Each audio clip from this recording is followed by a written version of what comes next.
ព្រឹត្តិការណ៍ប្រណាំងម៉ូតូត្រៃដណ្ដើមជើងឯកពានរង្វាន់ Inus ឆ្នាំ 2026 បានបិទបញ្ចប់និងបានបង្ហាញឲ្យឃើញថាការប្រកួតប្រជែងមានគុណភាពបច្ចេកទេសខ្ពស់និងការរីកចម្រើនទៅមុខ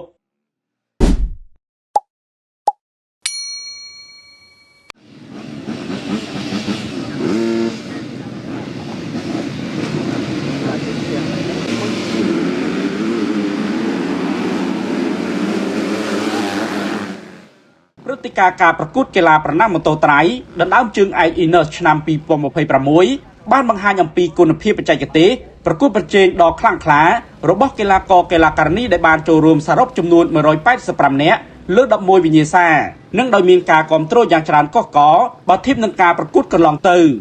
នេះក៏សបញ្ជាក់ឲ្យឃើញថាវិស័យប្រណាំងម៉ូតូត្រៃនៅកម្ពុជាកាន់តែមានការអភិវឌ្ឍទៅមុខជាបន្តបន្ទាប់លោកពេជ្រសុខាអ្នករៀបចំព្រឹត្តិការណ៍ប្រណាំងម៉ូតូត្រៃដណ្ដើមជើងឯក Inus ឆ្នាំ 2026 បានលើកឡើងថានេះជាថ្ងៃប្រកួតដ៏ធំប្រចាំឆ្នាំនេះដែលមានកីឡាករកីឡាការិនីជាតិនិងអន្តរជាតិចូលរួមសរុបចំនួន185នាក់ក្នុងនោះមានកីឡាករមកពី9ប្រទេសដោយបែងចែកចេញជា11វិញ្ញាសាតាមកម្រិតអាយុ class នីមួយៗហើយនេះក៏ជាការរៀបចំឲ្យមានគុណភាពស្របទៅតាមគោលការណ៍នៃការអភិវឌ្ឍវិស័យកីឡាយានយន្តរបស់សហព័ន្ធកីឡាយានយន្តកម្ពុជាជាពិសេសគឺកម្រិត Class A និងកម្រិតក្មេងៗដែលជាការបណ្ដុះបណ្ដាលធនធានថ្នាលផងដែរលោកពេជ្រសុខាអះអាងថាធ្វើត្បិតតែឆ្នាំនេះមានការឧបត្ថម្ភតិចតួចក៏ពិតមែនប៉ុន្តែគុណភាពនៃការរៀបចំការប្រកួតមានការគាំទ្រពីកីឡាករកីឡាការិនីនិងមហាជនគឺពិតជាអស្ចារ្យដោយសារតែមានការចូលរួមការប្រកួតច្រើនរហូតដល់ជិត200នាក់លោកអះអាងថា Class C1 កំពុងបោះជំហាននឹងការដោះដាល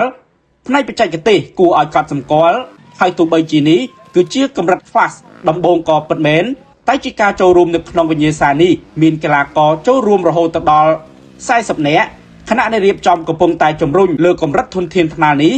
ហើយឲ្យមានការស្ទុះគុណភាពកាន់តែល្អយើងឃើញថាបច្ចុប្បន្នកាលនេះគឺពាក់ព័ន្ធជាមួយនឹងវិស័យនេះគឺផុសផុលមែនទែនហើយកីឡាករយើងបានរៀបចំជាមួយនឹងសហព័ន្ធតាមកម្រិតនីមួយៗហ្នឹងគឺយើងនិយាយថាយើងមាន11ខ្លះ11 category គឺជាកម្រិតមួយដែលសមស្របជាមួយនឹងបច្ចុប្បន្នកាលស៊ីជាមួយនឹងវិស័យខ្មែរនេះអញ្ចឹងបងប្អូនកីឡាករទាំងអស់ដែលគាត់ចូលលេងគាត់ happy គាត់សប្បាយចិត្តដែលគាត់បានបង្ហាញអំពីសមត្ថភាពរបស់គាត់យើងមាន pool kit យើងមាន pool lady យើងមាន pool ម៉ូតូប្រេងលាយើងមានច្រើន option ដែលពួកគាត់ចូលលេងហ្នឹងគឺពេញនៅបេះដូងរបស់គាត់ហើយគាត់សប្បាយចិត្តមែនទែនដែលកម្មវិធីនេះបានធ្វើទៅតាមអ្វីដែលជាចំណេះជំនាញនៃកីឡាករមួយបាទសម្រាប់ឆ្នាំនេះខ្ញុំមោទនភាពខ្ញុំដល់សប្បាយចិត្តដោយសារកីឡាករមួយឆ្នាំទៅមួយឆ្នាំគឺអត់បាត់ទេកីឡាករនៅតែមកដល់ដែលមានតែឆ្នាំនេះមុនហើយថ្ងៃនេះគឺយើងអត់ដឹងថ្ងៃឆេងមិញបងបើថាយើងខុសពីថ្ងៃឆេងមិញបងប្អូននឹងច្រើនមែនទែនចាខ្ញុំគាត់តែវិស័យមួយនេះហើយកីឡាករតែងតែថ្មីហើយវិវត្តដោយសារអីយើងមាន21ក្រុមតែមកអ្នកដែលស្វែងវិស័យហ្នឹងគាត់មកពីសៀមរាបបាត់ដំបងមន្ទីរវិជ័យដូចគិរីមកទាំងអស់ចាខ្ញុំគាត់ថាជារឿងមួយដែលធ្វើឲ្យចំណាប់អារម្មណ៍អ្នកដែលលេងចូលចិត្តនៅតែគ្រប់គ្រងនឹងចូលរួមបាទជាបឋមខ្ញុំអរគុណទៅដល់